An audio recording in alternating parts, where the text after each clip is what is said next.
Yutta akunda abaririmbyi abahe batatu ba mbere bo mu gihugu cacu Burundi. Kabaye. Turabatondeka kandi ni benshi ndabizi ariko ndashakamwo batatu. Chiskana urakarije gose. En fait ubu twaragize ikintu bita ubumwe buva ku rukundo mu baririmbyi b'abarundi barimba gospel. Mugari ntangure gutondeka nta kibazo. Naje reka gutondeka baswata abantu nza kukurira umuhaye ime kiganiro. Shaka batatu. So wa mbere, so wa kabiri, so wa gatatu mugabo reka ndabagenda ndakunda David Tresor. Turaganira cyane gose amba hafi mu bintu byinshi. Ndakunda Livingstone. Worship Livingstone. Ndakunda n'umurinzi twagire.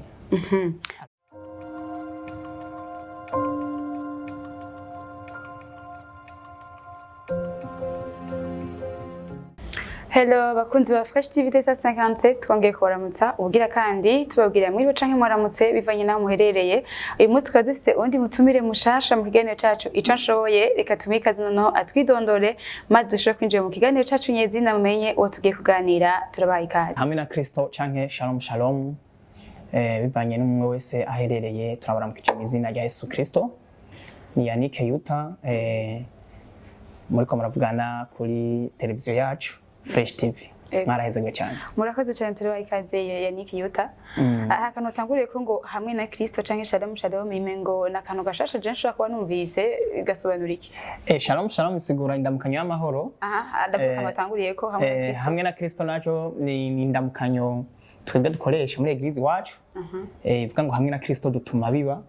Mu yandi majambo ni confession canke ni civugo cacu kugira ngo mu bikorwa byose urimo icuri kurakira Oria yo kunanirwa umenye ko hamwe na Kristo muza gutuma biba biza kugenda neza biza gukunda. Twaciye dushima rero kubicivugo cyacu ca misi yose no mu ndamukanye. Ego murakoze cyane Yannick tubaye rero ikaze muri studio za Fresh TV 57. Murakoze cyane gose twakira. Murakoze cyane nkuko mwavyumvise turi mu kiganiro ico nshoboye Yannick nawe agatugani cyashoboye neza bamaze kubona ikintu igikoresho gifise mu ntoke bacabona exactement ico Yannick ashoboye. Ariko noneho reka nk'abantu bashaka kwatamuzi Yannick bashaka mu mbere bataribwa kukana ibikorwa vyiwe mu majambo make Yannick Yutta ninde majambo make Yannick Yutta n'umwana w'umurundi yavukiye mu ntara Karusi nkabamba ngahi Bujumbura nkabasanzwe mu bikorwa bindi byinshi nkora icambere gikomakomeye catumye Imana indema naramaze gutahura ko ni guhimbaza no gutazira Imana. Murakoze cyane gose myandi majambo byumvikana ko ndi umuririmbyi w'umurundi aririmba gospel. Bisobanura yabitanguye vuye Karuzi yashitse Bujumbura canke yabitanguye akiri ni Karuzi? Nabitanguye ntarakwiza imyaka 10. Bisigo yarukiri hariya ku Gatumba. Cyane. Sawa Yannick ni iki cyakumotire canke ni iki cyagutumye kumva wo kunda music? Ubwa mbere nabitanguye ntari ndabizi ko bizoba mugabo haraheze imyaka nk'itatu numva ntanguye kuba umunyamuziki yongera ahimbaza rero motivation aho nayikuye nuko hamwe na Kristo ntuma biba murakoze ubundi guhimbaza canke se guhimbaza no gutazi twabifatanye no kuririmba bitandukaniye birafitandukanye canke byose ni bimwe guhimbaza kuririmba burya mwijuru barahimbaza mwisi turaririmba mugano mwisi turahimbaza en fait ni gicapo cyo mwijuru reco gicapo ni waza kuvuga ngo kuririmba biratandukanye no guhimbaza sinzi ahantu byanditse mu verset biblique mugaje numva bigisa ivyo bintu bivana intumbero wabihaye murakoze cyane gose ego Yannick nk'umwe mu bagize gospel mu gice c'u Burundi abona ko ifite ikibanza cyahe gushika no munsi gospel yacafise ikibanza ca mbere kuko ahantu havugwa Kristo nashobora kuja munsi ikibanza ca mbere. No wambere. Tutabishite mu mwemo cyane. Ndavuga turabe gospel ahigeze twitize n'ibindi bihugu bibanye. Turabona turakurikirana ku marezo sociaux turabona ingene bimeze ariko tuade gospel mu gice c'u Burundi. Ifise kibanza icahe canke dufate kubitangwe gushika no munsi. Mu gihe gitari gito kandi itari kinini cyane ubimeze mu igihe. Tuciye dushiramwe amakungu aho ndaza kuvuga ko gospel yacu mu biboneka itaratera intambwe ishimishije mugabo biriko biraza. Impamvu ni imwe nuko usanga abarimba gospel mu Burundi bafise impamvu zitandukanye zo ko bariko barayiririmba canke uburyo canke iki ugasanga ama studio ntaho bafise bitora abaproducer ngo bakorere ibintu vyiza, ugasanga ikindi gihe mu Burundi ntidukoresha ama réseaux sociaux cyane kugira ngo gospel itere imbere. Sino impano zirahari, abaririmbyi barahari, abanyamuziki barahari, dusigaje gusa ko ivyo bintu navyo biduga. Burya nta bantu bazosubira iyi gospel yo mu Burundi irahari gusa iranyegeje. Ni nziza irahari mugabo novuga ko inyegeje kubera ko itari ku ma réseaux sociaux ngo abantu bashoye kurumva indirimbo zacu nyene neza. Sinzi niba bivana n'igihugu turimwo mugabo nibaza ko birafitaniye amasano cyane. Ego nk'umwe mu bari muri iyo gospel ni igiki gituma iguma inyegeje ifutswe idashaka kuja ku mugaragaro nk'izindi? Musanzwe mu gihugu cacu nta ma réseaux sociaux twitiriza cyane. Abantu ikibazo kiri ku gihugu canke kuri mwebwe nyene muri kumwe zikoresha? Nibaza ko igihugu nta kibazo gifise, ahubwo gusa ni intunganyo n'akantu kohinyanyugwa. Kubera ko urabona niba hari abantu 1000 mu Burundi bafise WhatsApp, bakoresha WhatsApp, uza gusanga plus de 6 bakoresha WhatsApp, Facebook.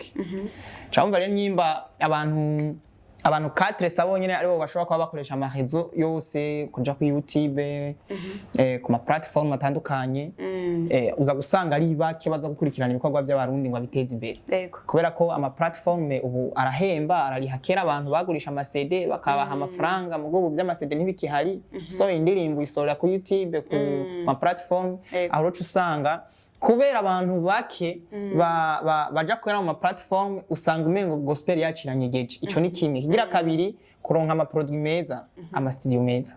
Ego tukirigaho nyine Yannick Yutta, urabona abaririmbyi ubu kenshi muri komakosha amazi yose cyuko kivuze cyane YouTube indirimbo yose isohotse twisange hariya turabe, ariko ntaho uzosanga biriko biratuma abaririmbyi bamwe kandi ko barimba gospel basa nk'abanyereko bahagaze cyane kuri YouTube kugira ngo ibikorwa byabo bimenyekane gusumba noneho bamenyekanisha izina ryabo bagaragare gushika usanga bamwe ko bagize amabese kugira ngo baboneke bo gusumba igikorwa ariko baratanga kwiboneke. Ico vraiment nibaza ko nabo babuze amahitamo. Bisanzwe ni kwa kundi nyene uvuga ati ndabuze ko ndabigenza, none ndabigenze gute? Harya ingabire ibiragira mu muntu irashobora kumukoresha n'ibyo atokoze. Rero ikintu Imana barashize mu muntu hako kitaja habona umengo yopfuma apfa, kandi niko bimeze. Sino iyo bitakaza kuba bimeze rimwe na rimwe amabezi sindayakunda canke sindayagira mugabo hari igihe nyene afise objectif ashobora kuba ari meza. Hari igihe bikenerwa donc bien sûr. Hari igihe en fait misanzwe ibintu byose umuntu iyo akabije ukavya canke akexagera. Mugabo gusa akexagera afise ibikorwa biri nyuma yacu, ivyo bintu bari sawa. Mugabo ngi ariko akexagera atabikorwa biri nyuma. Ese ko tuzobidefendera uvuga.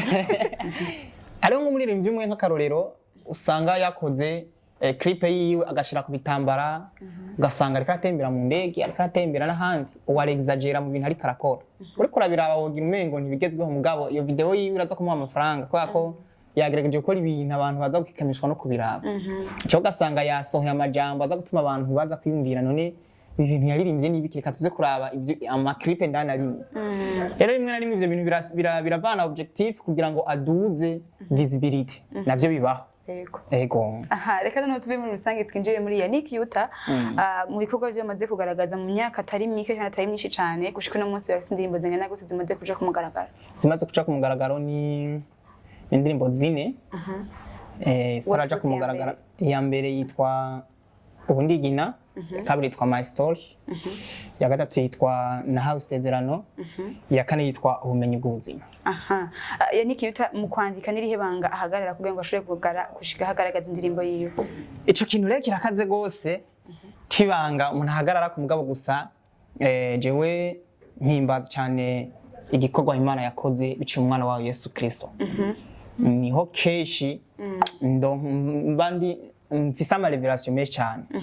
Rero ibanga nkoresha kugira nshire kugutoma neza ikazo mbadije harumwe ati je gana ndika indirimbo ndahera mu bitanguriro muri Bibiliya gushika muri Apocalypse ndiko ndasoma hama nkumva amajambo araje ndashaka ko ndi mwishengera ko barigisha nkumva ijambo riraje nkumva no kwandika ndashaka ko nicaye ndankara bamva mingene baye nkumva no kwandika ariko Yannick we ubwira yandike ahagaze kuki donc ndavuga histoire inyuma y'indirimbo yiwe. Jewe mu kwandika indirimbo n'ubu Jessica no yandika ngaha nkaca ndayibona ngande yitwaye muri studio. Rero nta formule nimwe mfise bivana na situation ndimo. mfise gitari ntayifise biravana no kungene aho ngize ikirere ibintu ndiko ndasanta muri ako kanya numva norekura aho nca nandika indirimbo sikuvuga ngo ngende gusoma itanguriro na verse biblique urashobora kuyisoma ntihagire icikumarira ko verse biblique bisigura revelation inyuma yayo rero natwe mu kwandika ni revelation mu bisanzwe kubera ko woririmba ngo uhoraho niwe mwungere wanje sinzokena nzageza mu canya c'ubwatsi butotahaye melody ugasanga ni sawa mugabo nkuba kwiyumvira revelation iri muri ico kintu Imana yavuze kuri iyo verse biblique ukaca wandika urashobora gusanga utoye ikintu kiri superieur yakige murakoze ego murakoze cyane Yannick akabazo gasa nk'akanyumbe ko utwinjirira neza mu ndirimbo yawe nk'imwe canke zibiri hari umunigeze kumva ariko aravuga yuko abaririmbyi ba gospel mu gice c'u Burundi rimwe na rimwe canke zimwe mu ntambanyi nyinshi zituma ibikorwa byo bitagera kure cyane ugasanga nko muririmbyi mu kuririmba indirimbo ahagarara beaucoup plus ku byizego by'ishengero ryiwe agatuma ahubwo izoririmba mu ishengero ryiwe gusa ni message mwategeza gutanga nko kuvuga ubutumwa no kurimbya abareka kuvuga ubutumwa message itegeza gukoreshwa mu mashengero yose mugo ugasanga umwe ahagaze kuri message iri mu ishengero iwabo indirimbo zose zikaguma gutya Yannick abantu bo ibabwira kwiki bo musanzwe jewe sindagishigikiye cyane gose yuko hari ivyizego by'ishengero kubera ko ivyizego by'ishengero bo ego birabaho ariko cyane turafise umugabo umwe yatsinze urupfu na kuzimu ni Yesu Kristo byose yarabirangije hanyuma aduha ishengero iryo shengero rero ugatwemeza ko amashengero tudafite ivyizego bimwe ahubwo ntafise yaje iyerekwa sirimwe iyerekwa sirimwe okay iyerekwa sirimwe mugabo hari ndi mushaka kumva tukavuga ati uyu muntu asengera byiza rero ivyo bintu abaririmbyi twabihagarika tugakora ibintu birego centrique niho sawa kubera ko ntidutangure kuzana ama confusion nk'akarorero umuntu ashobora kuririmba ngo mvyuka mu gatondo ngwana na satani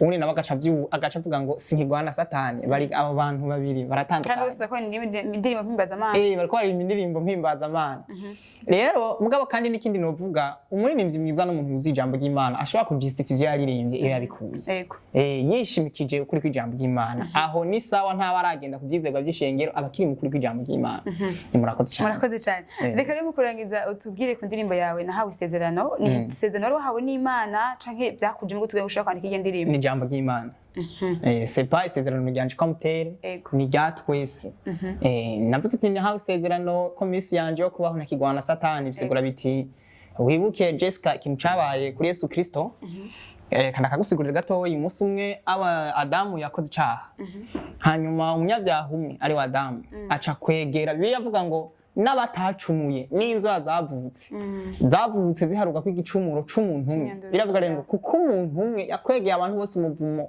bagacumba bagasanga bose abanyabyaha niko haje n'umugabo umwe yitwa Yesu Kristo yaje ari umugororotsi kugira ngo akwegere abantu bose gucika abagororotsi nubwo batari bagororotsi jewe nawe ntitwari kugororoka ngo tugororokere Imana ku buryo twari kwitwa abagororotsi ahubwo n'ubuntu bw'Imana yaraje yambika ibyaha byacu kugira ngo tucika abagororotsi bisigura iki ibintu rero yakoze biravuga ngo Imana yabwiye Adamu yabwiye umugore ati yabwiye shetani bya munsi ati mu rubyaro rw'uyu mugore wahenze hazovamwo umwana azokumena umutwe uwo mwana yaje ava mu munago wo kugishitsi ca Dawidi ni Yesu Kristo agiye kuzimu yafashe satani araboha aradadagira ajana hariya aramurindiriza yani majambo satani ntari karakora nico gituma birivuga ngo vuba ngo azofyinurira satani musi birenge byacu afite satani juko ndamugereranya sikintu kiraho cikibigi nakantu kari ngaho nyene mu bikirenge kavyo uyu mutwe ngira nkuko none gasha uwo muntu mwokurirwa muragwana gute n'ikintu kigereranywa n'akantu kariko ratembera ku isi ntibikunda rero ntidushobora kugwana vre murakoze cyane gose ego reka rero aturimbiriye gato mu ndirimbo ziwe kugira ngo adutera amatsiko aca tubwira n'ikorwa vy'ama platform biri kugira ngo tushe kuja kubikurikirana twihuse. Okay, murakoze. Ari ndirimbo nashaka ndabaririmbire mu masegonda nka 30. Yego. Ivuga ngo singishoboye guhora navuze vyawe Yesu kubuntu n'urukundo vyawe wakoze wankuye ku muvumo wankuye ku rubanza wampinduye tubana mu rugo kwa data warandondeye usanga nanijwe n'ivyaha unshira ku bitugu urandokora watabaguye cacete canyagiriza umanika itangazo ryo kwidegemvya kwanje. Yannick Yutta twibutsa aho ibikorwa vyawe biri ngo bashobore kwikanga ca mbere subscribe, like, share na comment que ce soit négatif ou positif neza ko vyose ari sawa iwawe cane gose. Kure kutwibutsa rero ama platforms ukoresha utubwire n'ingene yanditseko. Ama platform ndiko ndakoresha ubunyene ni hariho Facebook yanditseko Yannick Yutta, YouTube yanditseko Yannick Jib, bari Yutta, hariho Instagram Yannick Jib. Rero mashobora kunkurikirana ibintu byanje byose birahari biri clair, amanimero yanje yose ya telefone arahari ari clair. Siba bandi bagara baronde bazo oya haje ukimpamagara mba ndakwitavye uvuze ngo duhura directement kubera ko yego. Reka mukorera ikiganiro cyacu rero twinjire mu gaparti ka nyuma ko tubazo nka dutatu n'utundi. Yannick Yutta akunda abaririmbyi abahe batatu ba mbere bo mu gihugu cyacu Burundi? Kabaye. Turabatondeka kandi ni benshi ndabizi ariko ndashakamo batatu. Chiskana urakarishe gose. En fait ubu twaragize ikintu bita ubumwe buva ku rukundo mu baririmbyi b'abarundi barimba gospel mugari ntangure gutondeka nta kibazo. Nashoreka gutondeka baswata y'abantu baza kukurira muhaye ime kiganiro shaka batatu. Si wa mbere, si wa kabiri, si wa gatatu mugabo reka ndabagenda ndakunda David Tresor. Turaganira cyane gose amba hafi mu bintu byinshi. Ndakunda Livingstone, Worship Livingstone. Ndakunda n'umurinzi twagire. Muri Open Sound. Okay, akandi kabazo rero kandi butwishura muri 30 secondes. Umurinzi wa mbere wemera ashoboye muri gospel mu gice cy'u Burundi nimba. Ashoboye kweli. Bose barashoboye ariko wazi imbere. Kabaye. Oya urumva. 30 secondes nta explication urambwira gusa. 30 secondes. Yutta. Ufite je matande asa. Narindi ndiye kucubira undi muntu. Okay, burakoze cyane rero akabazo gasa nk'akanyuma tujabutse mu mahanga naho muri akwinspira atuma peut-être ashaka kuba yagutumye nawe ukunda musique beaucoup plus ninde. Tugana indirimbo yiwe imwe. Titre Head Song. Na Israel Mbonyi. Nasabye swati. Murakoze cyane Yannick Yutta tubashimiye ko mwashoboye kwita mu kiganiro cyacu cya kuri Fresh TV icyo nshoboye. Murakoze cyane namwe mwakoze kudutumira neje tuzogaruka mutubariye tuzatwirirwanga cyane gose. Ego. Murakoze bakunzi ba Fresh TV desa 57 uje mudahengeshanye kudukurikirana mu biganiro byacu byinshi bitandukanye. Imana ibahezagiye tugutsa kandi kuza muragira like, share na subscribe na comment tos turazakira. Dushimira na best kuri kamera aguma duha amasana neza cyane. Imana ibahezagiye.